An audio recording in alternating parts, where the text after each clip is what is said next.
Bismillahirrahmanirrahim.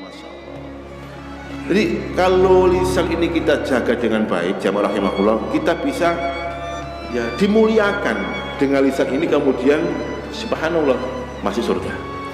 Tapi tragisnya ada lisan itu yang hina, yang kemudian menghinakan pemiliknya ya. Sebab nanti jamaah, orang di padang mahsyar itu ketika di hadapan yaumul mizan, hari perhitungan, lisannya terkunci.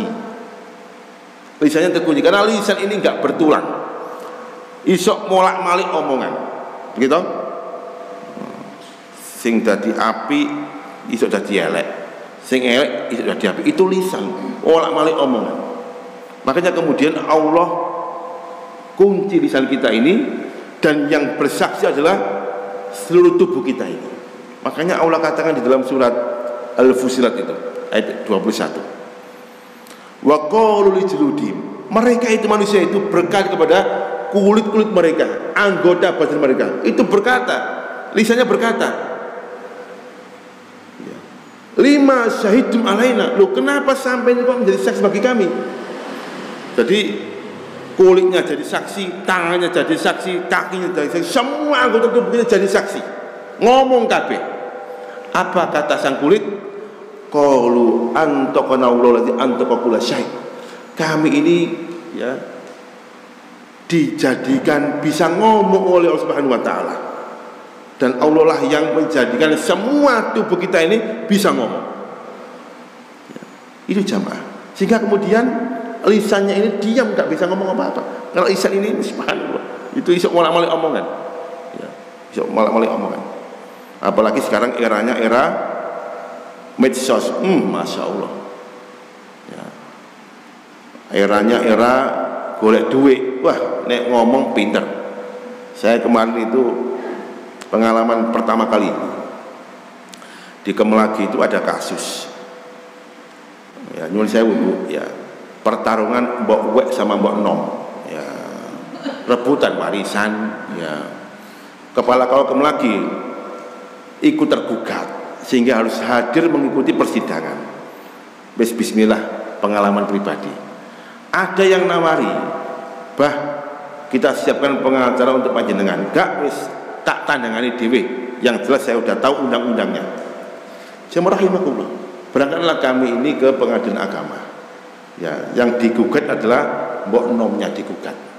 Ikut tergugat kepala Kau karena mencatat pernikahan mereka di Kau Kemelagi ya. Wong ono mbok uwek kok sampean catat, salah sampean ya. Jamaah rahimakumullah, kita lihat pengacara itu isok bolak-balik perkataan, masya Allah ya, omongannya diwolak-walik gak karuan. Aku sangke gede-gede aku, wah nek ngene gak mampu awake dhewe kira omongan diwolak-walik gak karuan ya. Hakime sampe guyah-guyut tok, pripun Pak Kepala KUA? Gak iso ngomong Pak. Disediakan pengacara pun nggak usah, pokoknya saya bekerja sesuai dengan undang-undang seperti ini, ya udah. Jadi mereka bertarung itu ya, molak-malik omongan. Nah ini jamaah, sekarang ini ya dunia tipu-tipu itu sudah marak.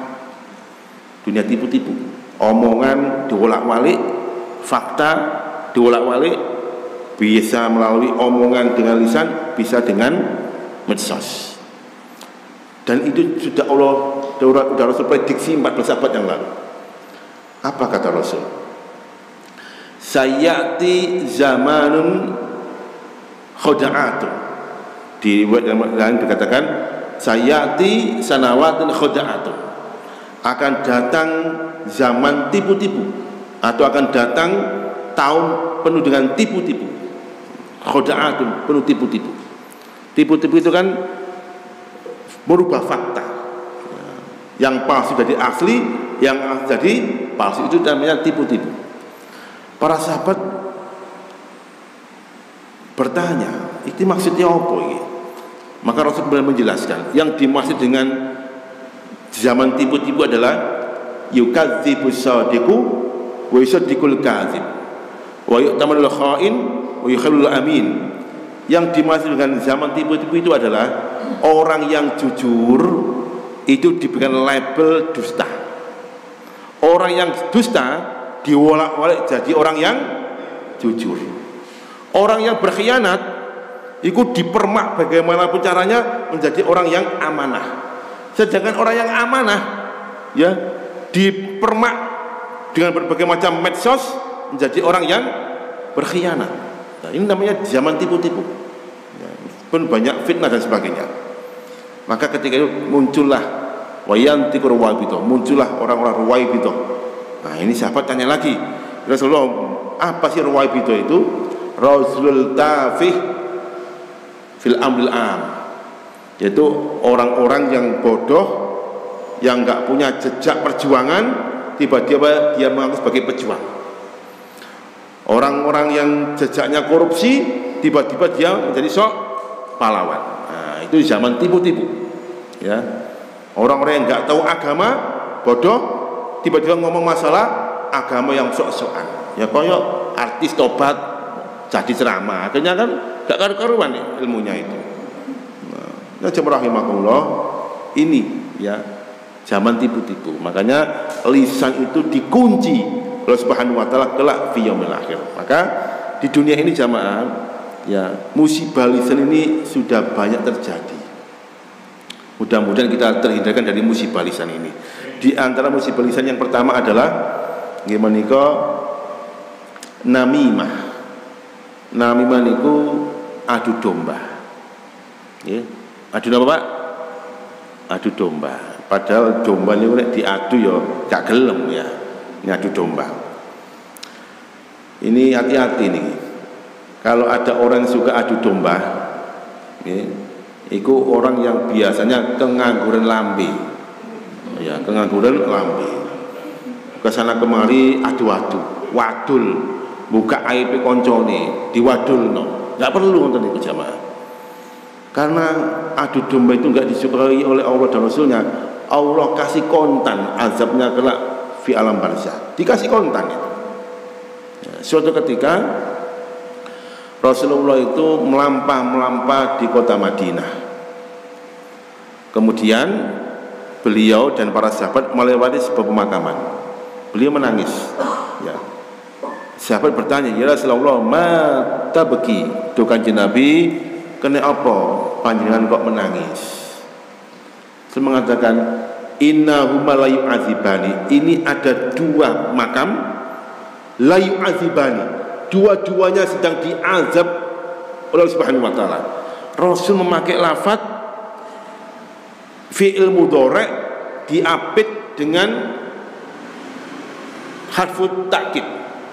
La yu'adzibani, betul-betul sedang diazab oleh Allah Subhanahu wa taala. Fi'il mudhari' itu kalau dalam ilmu syaraf itu fungsinya lil hadir wal mustaqbal, berlaku untuk saat ini dan akan datang. Artosipun ini dua hamba Allah ini saat ini dan sampai besok sedang diazab oleh Subhanahu wa taala. Oh, gak main-main kan? Ya nopo jamaah. Lah nek matine wingi kiamate sik 50 tahun lagi misalkan diazab selama berapa tahun? 50 tahun. La yu'adzibani, betul-betul diazab oleh Subhanahu wa taala. Yang bikin aku menangis itu kata Rasulullah bukan karena dia itu melakukan dosa besar, ya. Walaysa minhum kabir. Mereka berdua tidak melakukan dosa besar. Enggak menyekutukan Allah, enggak berzina, enggak berbuat zalim. Bukan itu yang mereka disebutkan diatur oleh Allah Subhanahu wa taala. Tetapi dosa yang sangat sepele. Yang pertama kata Rasul, rajulun ya yabulu bigori istinja, atau rajulun yabulu biduni satar, ya, atau waliyastatir fil baul. Ini ada orang yang sewu pipis buang hajat itu enggak cawe, atau cawe enggak sempurna, atau pipis tidak pakai sater, dibuka ya blak ngoten niku, sehingga bisa dilihat oleh banyak orang. Banyak kan ya Pak ya, kudu ngoyo meroro munggah yang sawang ngoyo klathek padahal akeh wong lewat. Dipepekno Dek apa cake listrik pet ini ngoyo, masya Allah, gak izin belas. Itu nanti apalagi cawiknya nggak bersih, kadang-kadang nggak cawik, langsung aja dilebokno. Ya, ngoten niku biasanya wong lanang wong wedok, ngoten niku. Wong wedok nggih, wong lanang. Hati ya. Itu penyebab diazab oleh Subhanahu wa taala. Sepele, nggak cawik ketika dia kencing atau tidak menutup saternya. Itu diazab oleh Subhanahu wa taala. Nah, yang kedua kata Rasul, ini musibah lisan, rajulun yamsi bin namimah. Ini ada orang ya, iku mangkeng nganggur lambe.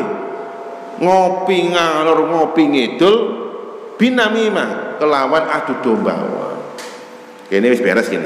Saiki nonton pengen kon laku rono noto. Ya apa adu domba. Ya, wis macam-macam omongan sehingga perlu diomong. Diadu domba. Tinggal kemudian muncul kebencian dan kebencian. Loh, jamaah rahimakumullah. Dengan ngertos. Di antara salah satu sebab ayat Allah turun tentang wa'tasim bihablillahi jami'ah itu goro-goro nih. Ketika di Madinah dua kekuatan kaum muslimin, orang-orang Ansor, yaitu kaum Aus dan Khazraj bersatu, itu enggak ridho kalau orang mukmin itu bersatu, orang Yahudi itu. Maka kemudian di antara cara yang sangat efektif untuk memecah belah umat adalah apa? Adu domba, namimah. Maka kemudian dikirimlah seorang laki-laki Yahudi bernama Sas bin Qais. Ya, Sas bin Qais. Ini laki-laki yang sangat cerdas membuat strategi. Dikirim, akhirnya Sas bin Qais ini nyusup ke kaum Aus, membuat adu domba, membuat tipu muslihat. Ya, mengungkap keberhasilan orang-orang Aus misalkan.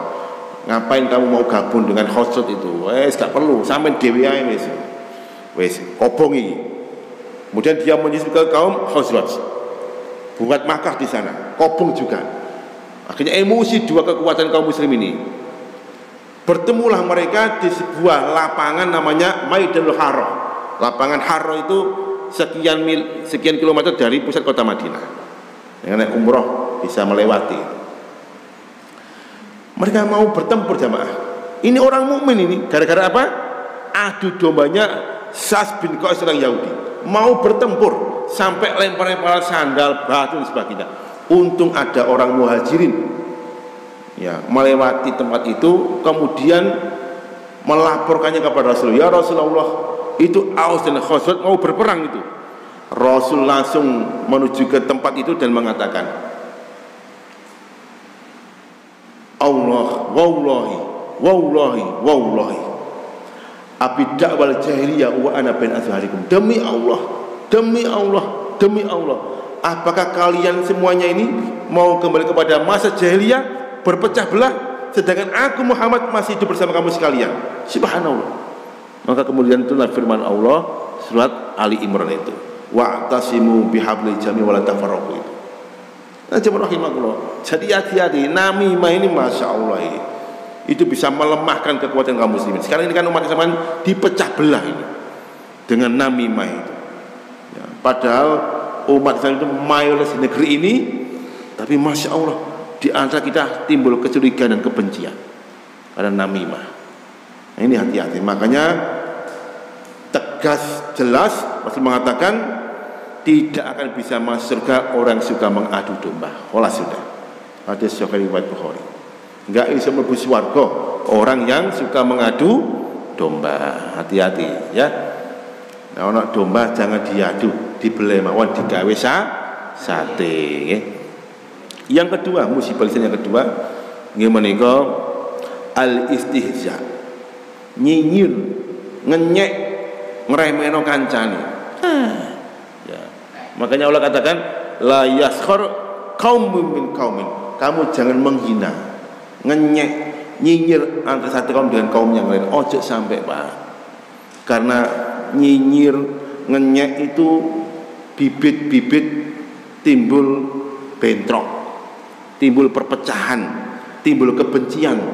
Dan dalam rumah tangga bisa jadi timbul perceraian gara-gara nyinyir. Makanya Rasulullah itu ya, kalau kita ini dimasakno bojo nek umpama rasane gak enak ya, maka lebih baik diam.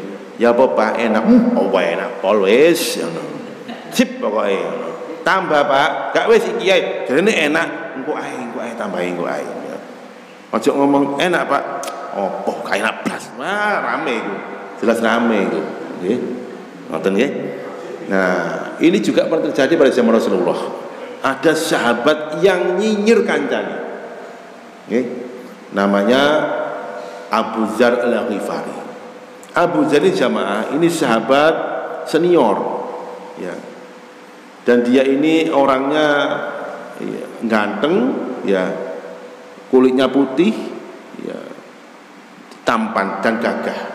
Suatu ketika dia ini guyon dengan sahabat Bilal bin Rabah. Ya. Siapa? Bilal bin Rabah. Dinyinyiri Bilal itu.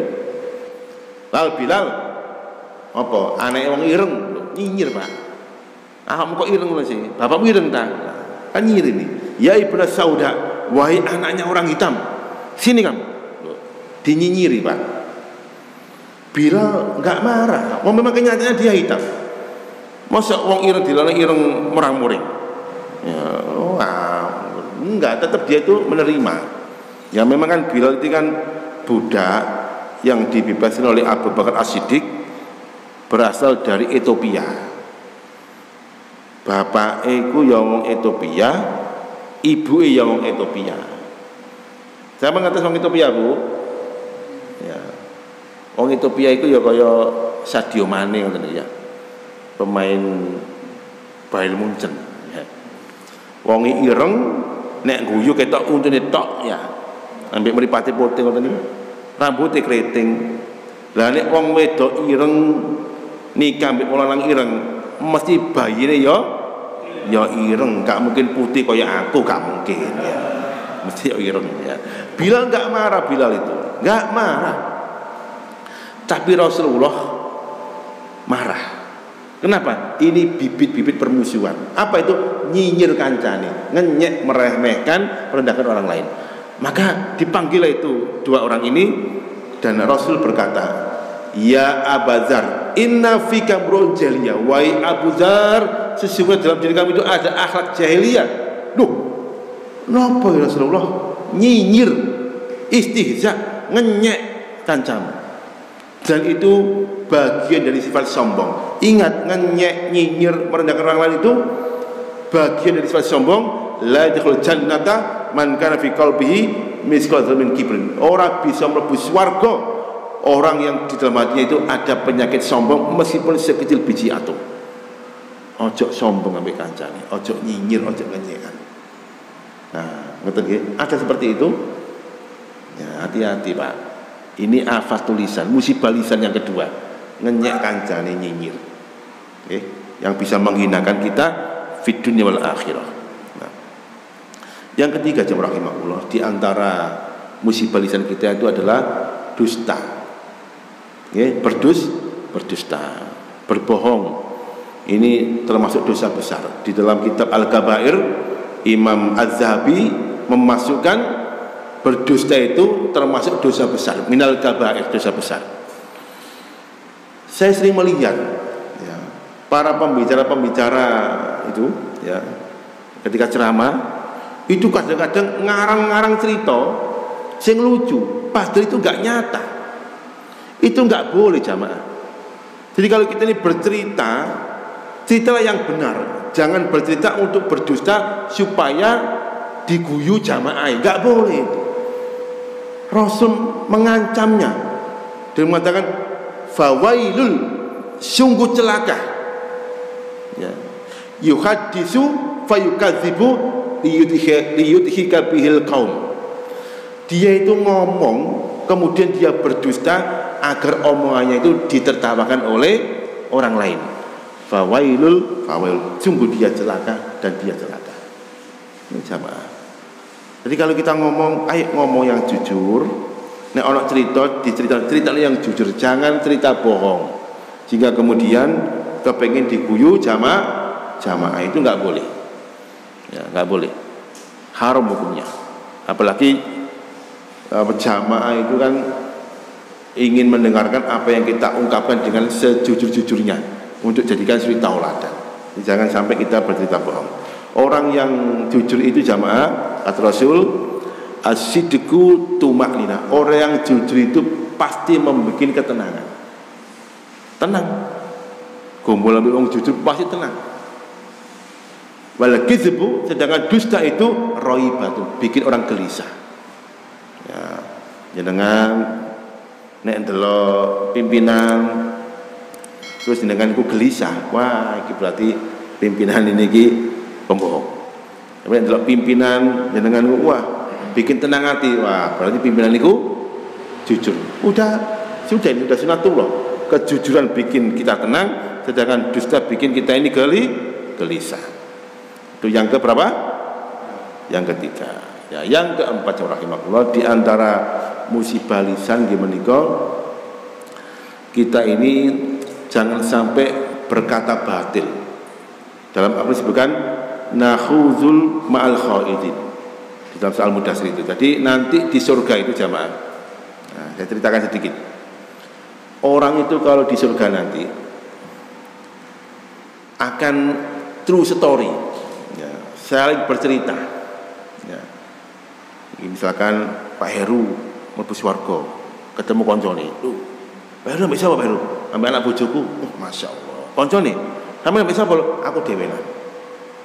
Itu nanti saling bercerita. Ya apa cari sampean niku iso mlebu swarga ambek kanca, ambek anak sampean, ambek bojo sampean, ambek ya putus sampean. Aku lho gak iso dhewean. Ya. Itu saling bercerita. Allah gambarkan kisah itu di dalam surah At-Tur. Ya. Fa'aqbala ba'dhum ala ba'd yatasaalu. Nanti ahlul jannah saling duduk berhadapan-hadapan. True story. True sukses. Ya apa nasepe sampeyan iso sukses nggawa anak bojo ke sini. Subhanallah. Ya. Nah, ketika ada saling cerita itu, ya, tiba-tiba muncul koncone dari belakang. Tuh muncul. Loh, itu koncone dhewe. Nah, koncone dhewe. Mungkin jamaah Masjid Al-Azhar mlebu swarga kabeh, Allahumma amin, bersama keluargane. Ana koncone tanggane ket petung mule swarga. Loh, lha iku sing ben digoleki. Nah, tuh. Ditakoni, "Lho, Cak, sampean kok ndi ae? Kok ket muncul?" Nah, ini dalam satu forum ini. Saling true success story. Dia mengatakan, aku mampir dulu ke neraka sehingga kemudian Allah mencukupkan azabnya dan kemudian Allah kirim saya ke surga. Neraka apa jenenge? Sakor, neraka sakor. Ditanya, masalakakum fis sakor, kenapa kamu itu kok mampir ke neraka sakor dulu? Ya, qalu lam nakum minal musholin. Aku iki jarang sholat. Wong iman tapi jarang sholat. Dijak ngaji repot ae. Kemudian di ayat berikutnya itu wa kunna nakhudhu mal khaidin. Kami biasa ngomong-ngomong sing batil. Mulut iki lho, nek gak ngomong elek iku gak enak rasanya. Ya, ini gak ngomong elek gak enak. Ono masalah apa titik sing disalahno kebun binatang. Oh jangkrik iki lah gitu ya.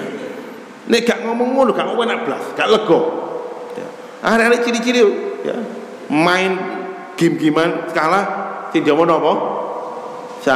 Pecel penco. Ya, jadi namanya wa kunna nakhudhu bil khaidin. Nanti kita jamaah kalau lisan ini kengangguran, ngomong-ngomong sing elek, masya Allah, menyesal kita nanti itu.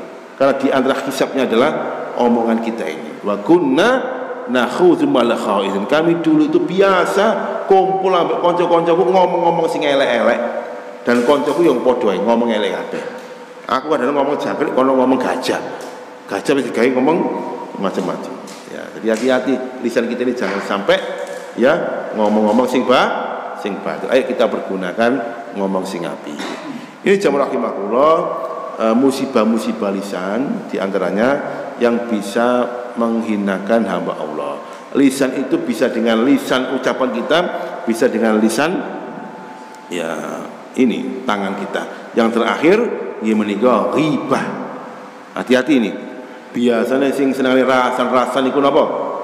Ibu-ibu apa bapak-bapak? Nah, iya. Wong rasan-rasan iku jamaah. Ya ini lambe-lambe lanang yang mulai iku ya. Wong rasan-rasan iku jamaah itu biasanya pasti kengangguran lambe, wis salah. Ya. Ibu-ibu niki alisane dereng dimulai. Monggo kita buka majelis rasan-rasan. Al-Fatihah. Rasan. Ya. Sahabat ditanya Rasulullah, "Atadruna mal ghibah?" Tahukah kamu apa itu ghibah? Apa itu rasan-rasan? Qalu, mereka menjawab, Allah wa Rasuluhu a'lam. Allah dan Rasul lebih tahu apa itu ghibah. Maka Rasul bersabda, "Zikruka akhauka bima yakrah." Engkau itu ngomongno saudaramu apa yang dia benci. Ya. Membicarakan sesuatu yang dibenci oleh saudaranya. Jenenge rasan-rasan. Ya Rasulullah, kata para sahabat, afara'aita maka nafil akul fi akhi. Dawuh Kanjeng Nabi, bagaimana pendapat panjenengan kalau apa yang kami ucapkan itu betul-betul terjadi dalam diri sahabat kami? Ya. Rasul menjawab, kalau apa yang kamu ucapkan itu betul-betul terjadi pada sahabat kamu, maka faqadib tabtahu, maka kamu telah berghibah. Tapi kalau enggak terjadi, faqad bahattahu, maka kamu telah menfitnahnya. Jadi antara ghibah dan fitnah itu tipis sekali batasannya. Kita ngomong no elake kanca, nek iku betul-betul terjadi namanya apa? Ghibah. Tapi nek gak terjadi namanya fitnah. Itu jamaah. Hati-hati. Ini kengangguran lambe. Maka orang ghibah itu kalau kita mau tahu balasannya itu mengerikan. Podo karo mangan daging koncone. Ya, fakarih dumuk dan kamu mencinya. Ini jamaah rahimahullah 5 musibah lisan. Mari kita jauhi sama-sama agar kita ini mendapatkan keselamatan fid dunia wal akhirah. Lisan kita ini bisa menghantarkan kita ke surga, ya, tapi sebaliknya bisa menghinakan kita dan menghantarkan kita ke neraka Allah Subhanahu wa taala. Mudah-mudahan jamaah semuanya diberikan kebaikan fid dunia wal akhirah dan bisa menjaga lisan untuk kebaikan kita masing-masing. Aku lu kali hada, assalamualaikum warahmatullahi wabarakatuh.